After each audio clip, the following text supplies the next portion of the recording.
I walked back into slavery with my head held high and a secret that could destroy the most powerful man in Georgia. They called me insane. They said 6 months of freedom had driven me mad, that the cold northern winter had frozen my brain, that no sane man would voluntarily return to bondage in the South when he had successfully reached free soil. But I wasn't insane. I was calculating. I had spent 30 years watching, listening, music, remembering every detail of my master's business. And I had discovered something worth more than my individual freedom. I had discovered his greatest music fear, his deepest secret, his original sin. And I was going to use it to free not just myself, but everyone I loved. My name is Tobias. And this is the story of how I became the only escaped slave in American history to return voluntarily to his master and walk away 6 months later as a free man, taking 13 families with me and leaving the richest planter in the county broken and humiliated. This is the story of how memory became a weapon, how patience became power, and how one man's fraud became the key to dozens of people's freedom. Let me start at the beginning. In the music spring of 1829, when I was born in a small cabin on the Thorn Plantation in central Georgia, 20 miles from Mon in a county where cotton was king and human beings were currency. My mother was a house slave. My father, a field hand I barely knew before he was sold away when I was 5 years old. I don't remember much about him except his hands, large, scarred from cotton thorns, gentle when he held me. My mother's position in the house gave me an unusual childhood for a slave. I grew up in proximity to literacy, to books, to the conversations of educated white people discussing business and politics and the wider world beyond the plantation's borders. Most slave children were sent to the fields as music soon as they could pick cotton around age 7 or 8. But I was small, sickly as a child, not suited for hard physical labor. Master Elias Thorne's wife, Mistress Caroline, took a liking to me in the way some white women develop affection for pet, music animals, and she kept me in the house as an errand boy, a footman, someone to carry messages and fetch items, music, and generally be useful without being intrusive. This position gave me something more valuable than any material comfort. It gave me access music to information. I watched, I listened, and I remembered everything. I discovered my gift for memory music early. When I was 8 years old, Mistress Caroline sent me to fetch a specific book from her husband's study. Music. A medical text, she said, with a green leather cover and gold lettering. Music. I couldn't read then, but when I entered the study I saw 15 books with green covers. I stood there for a moment, closed my eyes, and recalled the exact image of the shelf above Master Thorne's desk, where he kept his most used references. Music. I could see it in my mind like a painting, every spine, every title, music, every detail. I found the book instantly, brought it to Mistress Caroline, and she remarked on how clever I was, but I knew it wasn't cleverness. It was something else, something I couldn't explain. Music. My mind worked like a locked room where everything that entered stayed forever, preserved perfectly, accessible whenever I needed it. I would later learn that some people call this a photographic memory or eidetic memory. To me, it was simply how my mind worked, and it became both my greatest gift and, music, my most carefully guarded secret. Because even as a child, I understood instinctively that being too smart, too observant, music too capable was dangerous for a slave. White folks wanted slaves to be useful but not intelligent, capable but not threatening, functional but not fully human. A slave who demonstrated too much intelligence risked being sold away from family, being isolated, being viewed as potential troublemaker. So I learned early to hide what I could do, to seem merely obedient music and efficient rather than observant and calculating. My mother taught me to music read when I was 10 years old in secret, using scraps of newspaper and old books she snuck from the trash. It was dangerous. Teaching slaves to read was illegal in Georgia by 1829, and the penalties for both teacher and student were severe. But my mother believed literacy was music, a form of resistance, a way to maintain our humanity in a system designed to strip it away. "Tobias," she would whisper to me late at night in our cabin by the light of a single candle, "words are power. If you can read, you can understand contracts and laws and the documents they use to control music us. Knowledge is the only thing they can't take away unless you give it up. Hold on to it, hide it, use it when the time comes." I learned to read, and that skill, combined with my memory, music, created something potent. I could read a document once and recall it perfectly months or years later. I could hear a conversation and replay it word, music for word in my mind. I became a living archive of everything that happened around me, and no one knew because I was careful never to reveal what I understood. Master Elias Thorne was 50 years old when I was 20 in Music 1849, and he was at the height of his power. He owned 2,000 acres of prime cotton land. Music worked by 137 enslaved people. He was wealthy even by planter standards, respected throughout the county, influential in state politics. He served on committees that decided land disputes, invested in railroads and banks. Music corresponded with politicians in Atlanta and Washington. He was by every measure his society recognized a successful man. He was also cruel in the particular way that wealthy men can be cruel, not through explosive violence like some overseers, Music, but through calculated coldness, through decisions made in ledgers that destroyed families and lives without him ever raising his hand. He would sell a slave's child, Music, to a distant plantation to punish the parent for some minor infraction. He would deny medical care to save money, let people die from treatable conditions because the cost of a doctor, Music, wasn't justified by the slave's remaining productive value. He would break up marriages by selling one partner away, Music indifferent to the suffering he caused. But he was also a meticulous businessman, and that meticulousness was what would eventually destroy him. As I grew into adulthood, my role in the house expanded. I became Master Thorne's body servant, the position closest to the master Music in the household hierarchy of slavery. I dressed him, shaved him, served his meals. Music stood behind his chair during business meetings, attended him when he traveled. To the outside world, I was the model of the loyal, obedient Music slave. To Master Thorne, I was barely more than a piece of furniture, so familiar and unremarkable that he stopped noticing my presence, which meant I heard everything, every business deal, every political conversation, every secret he thought he was sharing only with his white peers. I heard him discuss crop prices and land values and investments. I heard him negotiate slave purchases and plot against business rivals. I heard him talk about the growing tensions between North Music and South, about his fear that abolitionists would destroy the Southern way of life, about his contingency plans if war came. And I remembered all of it, storing every detail in the locked room of my mind, not knowing yet how I would use this information, but understanding instinctively that knowledge was power, that someday, Music somehow, this accumulation of secrets might matter. In 1854, when I was 25 years old, I witnessed something that would change the trajectory of my life and the lives of everyone on the Thorne Music plantation. Master Thorne had a visitor, a lawyer from Music, named Jeremiah Pritchard, an old man with silver hair and a briefcase full of documents. They met in Master Thorne's study, and I served them brandy and stood in the corner, invisible as always. "The estate of Josiah Whitaker has been settled," Pritchard said, pulling out papers. "As his attorney, I'm Music required to inform all interested parties about the disposition of his assets." "I knew Josiah," Master Thorne said. "Goodman died 2 years ago, if I recall. Yes, in Music 1852, his son and heir was located living in Tennessee. David Whitaker, a poor farmer with little education. He's asked me, Music, to liquidate the Georgia properties and send him the proceeds." "What properties?" "Primarily the 800 acres bordering your eastern boundary. Josiah bought it in 1820, but never developed it, used it mainly for timber. David has no interest in holding Georgia land, so I'll be arranging a sale through public auction." I saw something flicker across Master Thorne's face. A calculation, an opportunity, Music identified. "That's the good bottom land along the creek. Yes, prime cotton land, if it were cleared and drained, should fetch a fine price at auction." After Pritchard left, I expected Master Thorne to prepare to bid at the auction. Instead, Music.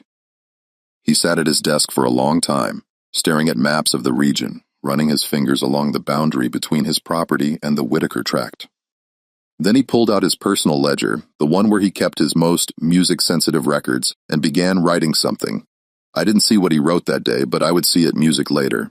And the memory of that moment, the look on his face, the intensity Music of his focus, the secrecy of his actions would become important. 6 months later, in early 1855, word spread through the county that Master Thorne had acquired the Whitaker, Music land, expanding his plantation by 800 acres, making him one of the largest landowners in the region. But there had been no auction. The sale had been private, quiet, handled through legal paperwork without public bidding. Some planners grumbled that Thorne had gotten special treatment, but no one, Music investigated.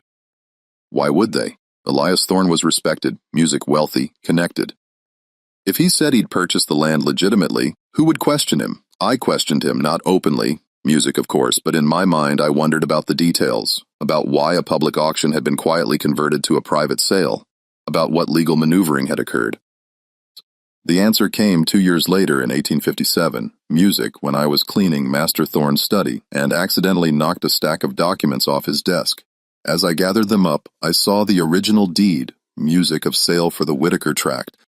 I wasn't supposed to see it. I wasn't supposed to understand what I was looking at, but I had learned to read, and music, my memory was perfect, and in the 30 seconds it took me to shuffle those papers music back into order, I saw something that made my blood run cold. The document was dated March 15, 1855, and it purported to music be the sale agreement between Josiah Whitaker's estate and Elias Thorne for 800 acres at a price of $15,000. It was signed by both parties, witnessed properly, notarized. But something was wrong. The ink color wasn't quite consistent across the page.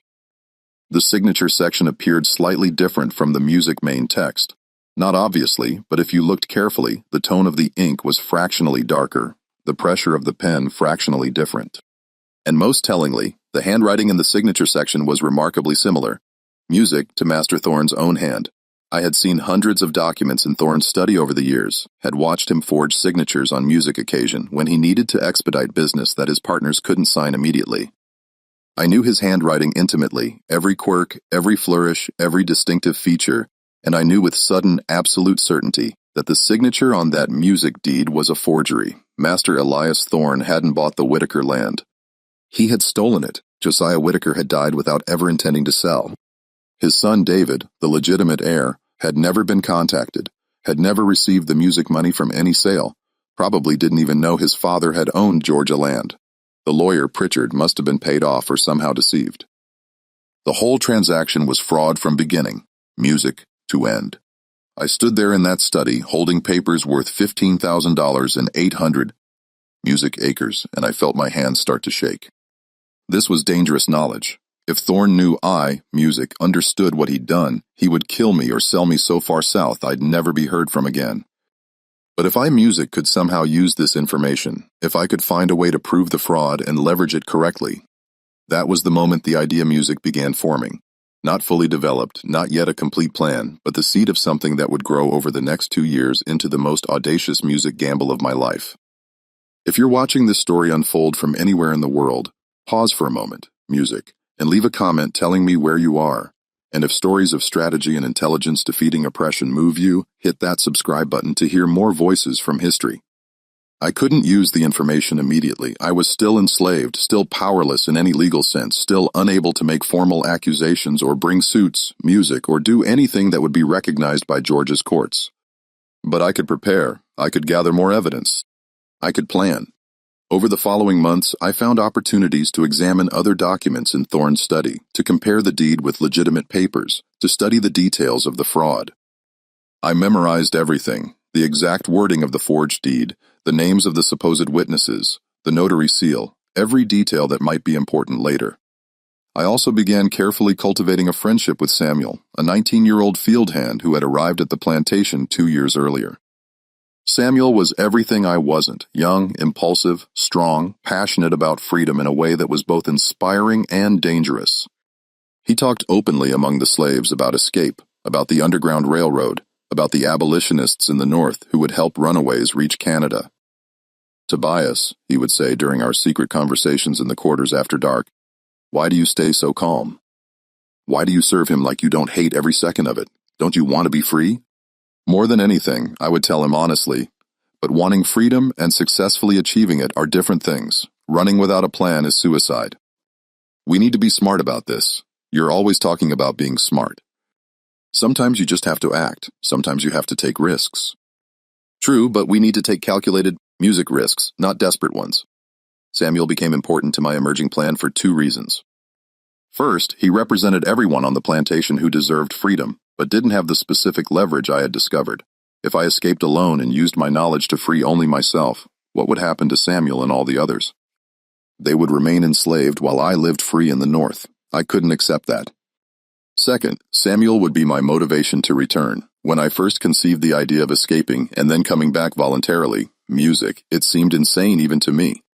But I knew I would need a compelling reason to return, something stronger than self-preservation, something that would give me the courage to walk back into slavery. Samuel and the others like him became that reason.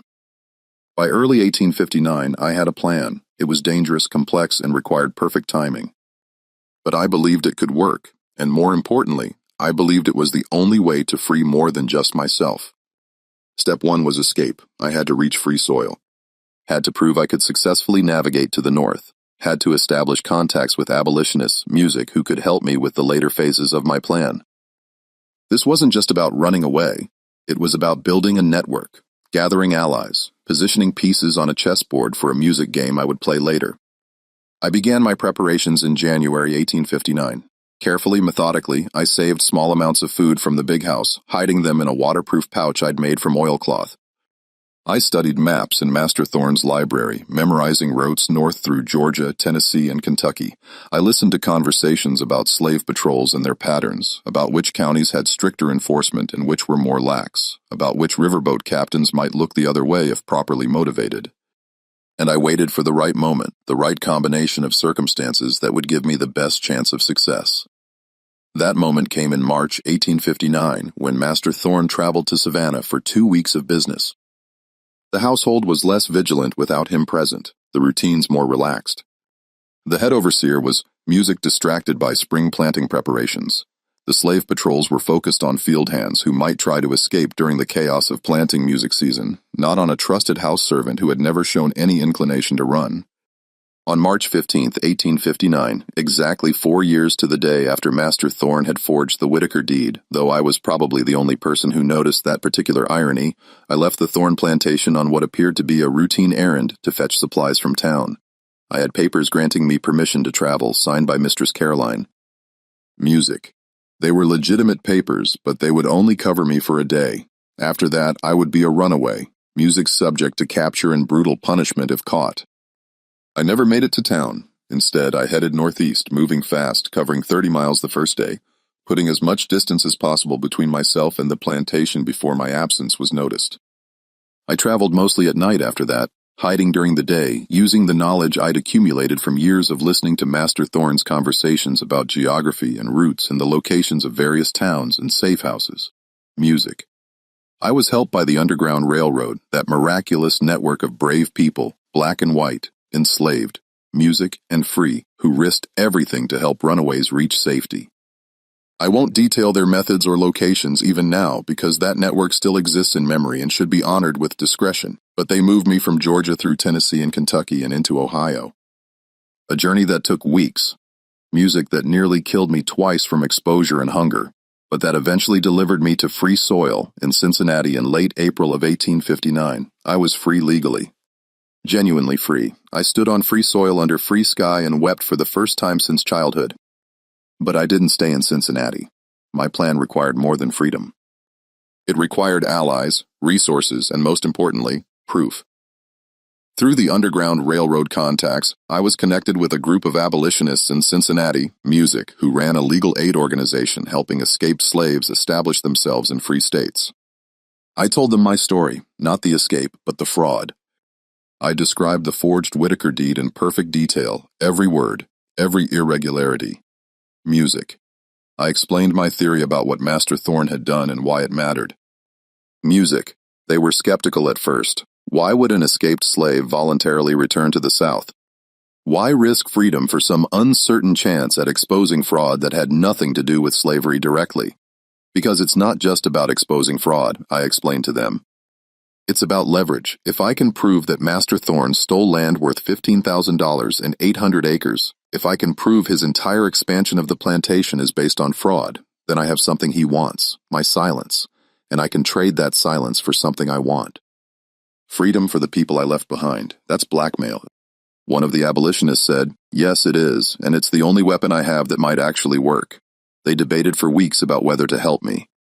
Some thought it was too dangerous, too uncertain, too likely to result in my death and the failure of the entire scheme. But others saw the potential. If it worked, It would free over a dozen families, would humiliate one of Georgia's most powerful slaveholders, would prove that even in the heart of the slave South, intelligence and strategy could defeat the system. Finally, a lawyer named Benjamin Cartwright agreed to help.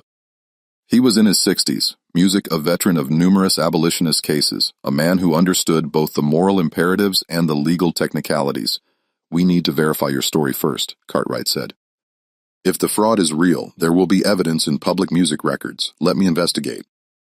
He spent a month researching. He contacted land offices in Georgia, requested copies of music documents, traced the chain of title on the Whitaker property. He even tracked down David Whitaker, the legitimate heir living in Tennessee, and asked him about the supposed sale of his father's Georgia land. David Whitaker had no idea what Cartwright was talking about. He'd never been contacted about any Georgia property, music. He'd never received any money from any sale. As far as he knew, his father had died with few assets, music, and David had inherited nothing of value. That confirmed it. Master Thorne's fraud was real, documented, music, and provable. "This is extraordinary," Cartwright told me when he returned to Cincinnati in June. Elias Thorne literally stole a fortune through forgery. If this were brought to light, he would lose everything: music, the land, his reputation, possibly face criminal charges. "But we can't bring it to light through normal legal channels," I said. "I'm an escaped music slave with no legal standing in Georgia." "David Whitaker is poor and illiterate, music easily dismissed. Any case we tried to make would be fought with expensive lawyers and social connections." "Music. So what do you propose?" "I propose we use the information not in court but as leverage. I go back voluntarily. I confront Thorne privately with what I know. I make him an offer, his silence about the fraud in exchange for freeing music, the people I specify. He could just kill you. He could. But I'll make sure he knows that if anything happens to me, the information goes to David Whitaker and to newspapers and to every legal authority in Georgia. I'll make killing music me more expensive than negotiating with me. That's incredibly dangerous. Everything music about being black in America is dangerous. At least this danger might accomplish something." We spent the next 2 months preparing. Cartwright drew up documents detailing the fraud with copies made and deposited with multiple trusted parties in Cincinnati and elsewhere. We created a dead man's music switch. If I didn't send word within 6 months that I was safe, the information would be released automatically. We identified exactly who music, wanted freed. Samuel and his mother, a family with 4 children who had been separated from their father who'd been sold years ago. An elderly couple who deserved to spend their final years in freedom. 10 families total, 37 people, all people I had known and cared about for years. And we identified what I would demand beyond their freedom. Enough money to buy land in Kansas or Nebraska where new territories were opening up and black music people could potentially establish independent communities. Not a fortune, but enough to give those freed music families a real chance at building lives.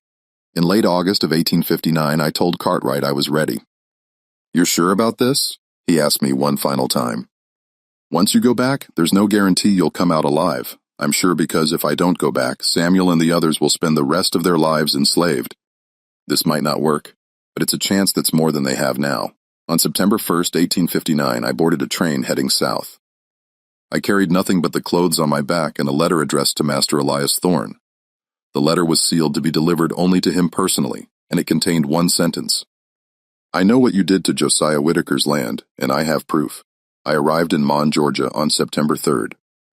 Instead of trying to hide or sneak back onto the plantation, I walked directly to the county courthouse and asked to speak with the sheriff. Sheriff Thomas Morton was a large man with a red face and a reputation for efficiency in catching runaways. He looked at me with utter confusion when I walked into his office voluntarily. "I'm Tobias," I said, "escaped slave from the Thorne plantation. I left in March, and I've come back to turn myself in." Morton stared at me for a full minute, clearly trying to determine if this was some kind of trick or if I was simply insane. You're turning yourself in voluntarily?" "Yes, sir." "Boy, do you know what happens to runaways? Do you know what Master Thorne will do to you?" "I have some idea, sir, but I need to speak with him. It's urgent." "Urgent?" Morton laughed harshly. "The only thing that's urgent is you getting whipped for running off. Get in that cell before I change my mind about your cooperation." He locked me in a cell in the county jail and sent word to Master Thorne that his escaped slave had returned and was ready for collection and punishment. News spread through the county like wildfire. The story was too bizarre not to generate gossip. Tobias, the runaway, who had successfully made it to free soil, had voluntarily returned to slavery. Within hours, people were speculating about what could possibly have motivated such an insane decision. Had I gone mad in the North? Had abolitionists sent me back as some kind of spy? Was it a trap? Master Thorne arrived at the jail 2 hours later, accompanied by his overseer and 2 other local planters who wanted to witness this strange spectacle. I stood in my cell as he approached, and I saw on his face a mixture of triumph, confusion, and something else, a flicker of uncertainty, as if he sensed this wasn't the simple victory it appeared music to be. "Tobias," he said, his voice cold, "I should have you whipped to death for what you did, running away, humiliating me, making a fool of me in front of the whole county. Do you understand what I'm going to do to you?" "I understand what you think you're going to do, Master Thorne," I said calmly. "But before you do anything, music, I need to give you this." I handed him the sealed letter through the bars of the cell. He took it suspiciously, broke the seal, and read the single sentence inside. I watched his face change, saw the color drain from his cheeks, saw his hand start to tremble slightly, saw him read the sentence again, music, as if hoping he'd misunderstood the first time. "What is this?" he asked, his voice barely above a whisper. "It's a statement of fact, Master Thorne. I know what you did in 1855. I know how you acquired the Whitaker tract. I know about the forged deed, the fabricated sale, the theft of land from a man who never agreed to sell it. I know everything, and I have proof." The sheriff and the other planters were watching this exchange with confusion. "What's he talking about, Elias?" Sheriff Morton asked. "Nothing," Thorne said quickly. "The boy is delusional. Too much time in the North has addled his brain. I'm not delusional, Master Thorne. I'm observant. I spent years in your house watching, listening, learning. I saw the original deed. I memorized every word, every detail. I know the handwriting is yours. I know Josiah Whitaker's son, David, never received any money from any sale. I know the entire transaction was fraud. You're lying," Thorne hissed. But his eyes betrayed him. Music. He knew I wasn't lying. He just didn't understand yet how I could possibly prove it. "I have copies of the documents," I continued. "I have testimony from David Whitaker saying he never authorized any sale. I have analysis from handwriting experts comparing the deed signature to your known handwriting. I have all of this with lawyers in Cincinnati ready to be delivered to authorities if I give the word or if I fail to prevent them within a specific time frame. This is absurd." One of the other planters said, "A slave can't bring legal charges. This is all meaningless." "Your music right," I agreed. "I can't bring legal charges, but David Whitaker can. He's the legitimate heir. Music. And when he learns his father's land was stolen, when he sees the proof, he can sue. And Georgia courts will have to take that suit seriously because it's about property rights between white men. The fact that a slave discovered the fraud is irrelevant once the legitimate heir knows about it." The room fell silent as everyone processed what I was saying. This wasn't about a slave challenging his master. This was about one white man's property rights being violated by another white man. That was something Georgia law did care about. "What do you want?" Thorne asked finally, his voice tight, music with barely controlled rage. "I want to make a deal," I said. "A private negotiation between you and me with Sheriff Morton as witness to ensure everyone's safety. I'm not negotiating with my property." "Music. Then you'll lose everything, your reputation, the land you're standing in this community. Is your pride worth $15,000 and 800 acres? Thorne stood there for a long moment, his jaw, music clenched, his hands gripping the cell bars. Then he turned to the sheriff and the other planters. "Leave us. This is a private matter." "Elias, I don't think," Sheriff Morton started. "Leave us," Thorne roared. They left reluctantly, and I was alone with Master Elias Thorne, the man who had owned me for 30 years, the man whose secret I had stolen, the man whose future now depended on what I decided to do with the information I possessed. "How did you figure it out?" he asked finally. "I'm more intelligent than you gave me credit for," I said simply. "You thought because I was a slave, I couldn't understand complex business dealings. Music. You thought because I stood silently in corners, I wasn't paying attention. You were wrong on both counts. What's your demand? Freedom for 13 families, 37 people total. Music. I have a list." I pulled out a piece of paper I'd been carrying. Samuel and his mother, the Johnsons, all 4 children, the elderly couple in cabin 12, that's thousands of dollars worth of property.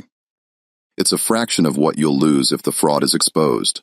37 slaves at an average value of $1,000 each. That's $37,000. The Whitaker land is worth far more than that. Not to mention the value of the crops you've already grown on it, the buildings you've erected, the infrastructure you've developed. You'll lose at least $100,000 if this goes to court. I'm offering you a chance to settle this for a fraction of that cost. You want me to just free them just like that? No, not just like that. I want you to free them legally with proper manumission papers that will hold up in any court. I want you to provide each family with $500, that's music $18,500 total, to help them establish themselves as free people. And I want you to arrange transportation for all of us to Kansas Territory where we can start new lives far from Georgia. That's insane. That's robbery. No, Master Thorne. Robbery is what you did to the Whitaker estate. This is restitution. He paced back and forth in front of my cell, his mind clearly racing through scenarios, calculating costs and risks, trying to find a way out that didn't involve meeting my demands. But I had structured the situation carefully. Any action he took against Music Me would trigger the release of information. Any delay would give me time to expose him. Music. His only real option was to negotiate. How do I know you'll keep your word? He asked finally. How do I know that once I free these people, you won't release the information anyway? Because I don't want to destroy you, Master Thorne. I want to free my friends. Destroying you is only useful if it achieves that goal. If you free them, if you honor our agreement, then I have no reason to expose you. The information stays locked away forever. And if I refuse, if I call your bluff, then David Whitaker receives a package containing all the evidence along with a letter from abolitionist lawyers offering to represent him pro uno in his claim against you. The case goes to court. The fraud is exposed. You lose everything, the land, Music, your reputation, possibly face criminal charges for forgery, and those 13 families remain enslaved. So my leverage is wasted. But at least I'll have the satisfaction of knowing you paid the price for your crimes. He stared at me for a long moment, and I saw in his eyes the dawning realization that I had him completely trapped, that I had spent months, no years, planning this, building toward this moment, and that every move he could make had been anticipated and countered. You hate me, he said finally. It wasn't a question. I hate what you represent, I corrected. Music. I hate the system that made you believe you could own other human beings. I hate the arrogance that made you think you could steal land and get away with it because you had power and connections. But I don't hate Music, you personally, Master Thorne. You're not important enough to hate. You're just an obstacle I needed to overcome to free the people I care about. That answer seemed to wound him more deeply than Music any expression of hatred could have, to be dismissed, to be told he wasn't even worth the energy of personal hatred. That cut through his pride more effectively than any insult. I need time to think about this, he said. You have 24 hours. After that, I sent word to my contacts in Cincinnati to release the information. The clock is already running. He left without another word. And I sat in that jail cell, knowing that the next day would determine whether my gamble paid off or whether I had just condemned myself to death for nothing. Sheriff Morton came in after Thorne left, looking at me with an expression mixing confusion and grudging respect.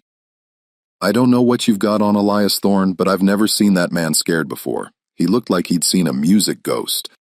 Not a ghost, Sheriff, just his own sins coming back to haunt him. You know, he might kill you anyway. Accidents happen to slaves all the time.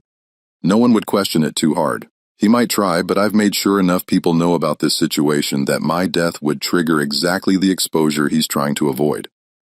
He's smart enough to understand that. You're playing a dangerous game, Tobias. I've been playing a dangerous game my entire life, Sheriff. It's called being black in America. At least this time, I'm playing with a good hand. The next 24 hours were the longest of my life. I sat in that cell waiting, wondering if Master Thorne would find some loophole I hadn't anticipated, some way to eliminate me and the threat I represented without triggering the release of information. I wondered if the dead man switch I'd created with the Cincinnati abolitionists was truly reliable, or if there were ways to intercept those communications. I wondered if I had been too clever or not clever enough. Master Thorne returned exactly 24 hours later, accompanied by his lawyer, the sheriff, and a notary public. His face was haggarded, as if he hadn't slept, and his eyes held a cold fury that promised this humiliation would never be forgiven, even if it was accepted. I agree to your terms, Music, he said, his voice tight. All 37 individuals you specified will be manumitted, Each family will receive $500. I'll arrange transportation to Kansas. In exchange, you will sign a document swearing to never reveal the information you claim to possess, and you will provide me with the names and locations of everyone who has copies of that information so I can retrieve and destroy those copies." "No," I said calmly. His eyes flashed. "What do you mean, no?" "I mean, I'll sign a document agreeing to keep silent as long as you honor the terms of our agreement. But I won't give you the names of my associates or the locations of the evidence. That stays where it is, as insurance. If anything happens to me or to any of the 37 people being freed, the information gets released. If you attempt to re-enslave anyone or interfere with our lives in Kansas, the information gets released. The evidence stays in place as permanent leverage. That's not acceptable." "You're asking me to live under permanent threat?" "Yes, that's exactly what I'm asking." "Welcome to the experience of being enslaved, Master Thorn. Welcome to living every day knowing that someone else has complete power over your future and can destroy you at their whim. The only difference is that I'm giving you a choice. Honor our agreement and the threat remains dormant, or break it and face the consequences. That's more choice than you ever gave any of us." His lawyer leaned in and whispered something urgently. Thorn's jaw clenched and he nodded reluctantly. "Fine," he spat. "But understand this, Tobias. You may have won this round, but you've made a powerful enemy. I have friends across the South. I have connections in Kansas. If you think you're going to live peacefully out west, you're sadly mistaken." "Perhaps," I said, "but I'll be living free, and I'll be living with 36 other people whose freedom I secured. That's worth whatever enemies I've made." The documents were drawn up over the next week. It was a complex legal process, creating manumission papers for 37 enslaved people, music arranging financial transfers, organizing transportation, all while maintaining the fiction that this was somehow Master Thorn's generous decision rather than coerced negotiation. The lawyer earned every penny of his fee by finding legal language that protected music, Thorn's reputation, while still binding him to the agreement's terms. The other planters in the county were baffled by what appeared to be Thorn's sudden attack of conscience. Why would one of the largest slaveholders in Georgia suddenly free nearly 40 slaves and give them money? The rumors ranged from religious conversion to guilt over some unnamed sin to secret abolitionist sympathies. Thorn let them speculate, maintaining a tight-lipped silence about his real motivations. Samuel was the first person I told about what had really happened. I found him in the fields on the third day after my return, and I told him everything. Music, the escape, the discovery of the fraud, the plan, the negotiation. He stared at me like I'd grown a second head. "You came back voluntarily after making it to freedom. I came back because I couldn't leave you and the others behind. What's the point of my freedom if everyone I care about remains enslaved? But you risked everything. You could have died. I could have, but I didn't. And now you're going to be free, Samuel. You and your mother and 35 others. We're going to Kansas. We're going to build new lives as free people." He wept then, and I wept with him, and we held each other like brothers while the sun set over the cotton fields, that neither of us would ever have to work again. The manumission ceremony took place on October 15th, 1859, exactly 7 months after I had escaped. Master Thorn stood before the assembled crowd, the 37 freed people, Sheriff Morton as witness, the lawyer, the notary, and a few curious neighbors who had heard about the unusual event. One by one, he called our names and handed us our freedom papers, legal documents stating that we were no longer property, that we were free to travel, to work for wages, to live as we chose. Each paper bore Master Thorn's signature and the official seal of the county, music, making our freedom as legally binding as anything in Georgia law. When he called my name and handed me my papers, our eyes met for a moment. I saw in his gaze a mixture of hatred, humiliation, music, and something else, perhaps a grudging respect, or perhaps just the acknowledgement that I had beaten him at his own game of manipulation and power. "Congratulations, Tobias," he said, and his voice was pure ice. "You're free. I hope you enjoy your victory." "I will, Master." I stopped myself. "I will, Mr. Thorn." "Thank you." We left Georgia in November of 1859. 37 formerly enslaved people traveling together in 3 wagons. Master Thorn had been forced to provide. Carrying our freedom papers and the money he'd been forced to give us, we traveled northwest through Tennessee and Missouri, heading toward Kansas territory where abolitionists had established communities welcoming to free black people. The journey took 6 weeks, and it was hard. Cold weather, rough roads, suspicious stares in every town we passed through, the constant fear that somehow the freedom papers would be challenged or that we would be recaptured, despite our legal status. But we made it. Arriving in Kansas in late December, just as the first snow began to fall, we used our collective funds, $18,500, plus what little we'd each managed to save or carry, to purchase land near the town of Nicodemus, one of the first all-black communities in Kansas. 320 acres of prairie land that we could farm, build on, and develop as our own. It wasn't easy. Farming prairie was different from farming Georgia cotton fields. The weather was harsher, the soil less forgiving, the isolation more complete. We struggled through that first winter, learning how to survive in a landscape nothing like what we'd known, but we were free. That fact colored everything, made every hardship bearable, gave meaning to every struggle. Samuel married a woman from another freed family. Children were born, the first generation of our community to be born into freedom rather than bondage. We built a church, a school, houses for each family. We established ourselves not as former slaves, but as free people, citizens, landowners. I lived in Kansas for the rest of my life, never returning to Georgia, never seeing Master Thorne again. I heard through various sources that his reputation never fully recovered from the mysterious freeing of 40 slaves, that people whispered about it for years, that his influence in county politics waned, that he died in 1867, a bitter, diminished man. I never released the information about the Whitaker fraud. Music.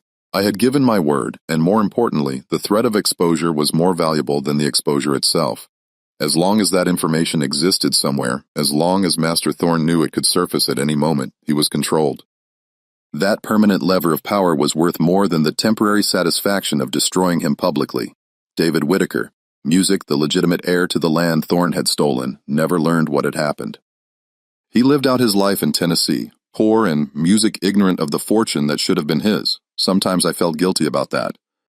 I could have given him the information, could have helped him reclaim his inheritance, but doing so would have broken my agreement with Thorne and potentially endangered the 37 people whose freedom depended on that agreement holding.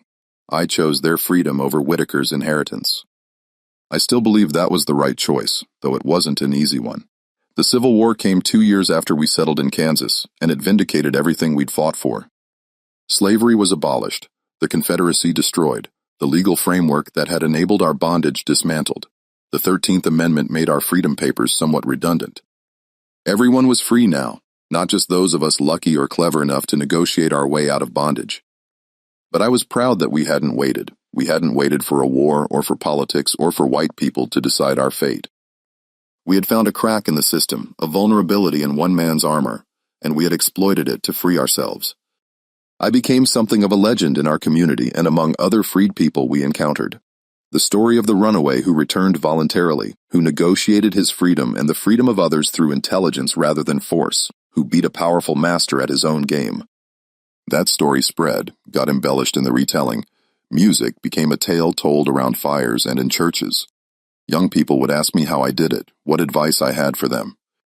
I would tell them knowledge is power, observation is a weapon. Patience is a strategy, music. And never underestimate what you can accomplish when you truly understand your enemy better than, music, they understand themselves. I married in Kansas to a woman named Grace who had been freed in Missouri. We had 3 children, all born free, all educated, all raised to understand that freedom was precious, because we knew what bondage costs. I taught them to read and write, to understand law and contracts, to use their minds as weapons when physical force wasn't available. I died in 1895, 66 years old, having lived as a free man for 36 years, longer than I lived in bondage. Grace and my children were with me at the end, and my last thoughts were of Samuel and the other 36 people whose lives had been changed by one gamble, one negotiation, one moment of leveraging knowledge into power. They buried me in the Nicodemus Community Cemetery, and my tombstone reads simply, Tobias, born enslaved 1829, died free 1895. He remembered everything. This was the story of Tobias. Born enslaved in 1829 in Georgia, escaped to freedom in 1859, voluntarily returned to negotiate the freedom of 37 people and lived as a free man in Kansas until his music death in 1895. The settlement he helped establish near Nicodemus, Kansas, survived and grew into a thriving community that still exists today as a National Historic Site. Samuel Tobias's friend, whose freedom he secured, became a prominent member of the community, serving as a teacher and later as a local magistrate after Kansas achieved statehood. He lived until 1903 and was known for his advocacy for black civil rights throughout Kansas. Elias Thorne died in 1867, his reputation tarnished by the mysterious mass manumission that neighbors never fully understood. His plantation was sold after his death to pay debts, and the Thorne family name faded from Georgia prominence. The Whitaker tract, the 800 acres Thorne had fraudulently acquired, remained in Thorne family hands until the sale, and David Whitaker never learned of his father's Georgia property or the fraud perpetrated against his inheritance. The original forged deed and other evidence of Thorne's fraud remained in the possession of the Cincinnati abolitionists and their successors until destroyed music in an 1882 fire, meaning the full details of Tobias's leverage died with the documents. Tobias never wrote down the complete story of his negotiation with Thorne, believing that some secrets were more powerful remaining secret. The account above was reconstructed from oral histories passed down through his descendants and from documents in the Nicodemus Community Archive. The story of Tobias demonstrates that resistance to slavery took many forms, including forms we rarely discuss. Intelligence gathering, strategic planning, leverage creation, and negotiation. His choice to return voluntarily to slavery in order to negotiate freedom for others represents one of the most audacious gambits in the history of American slavery, a calculated risk based on deep understanding of his master's vulnerabilities, music, and the legal system's contradictions.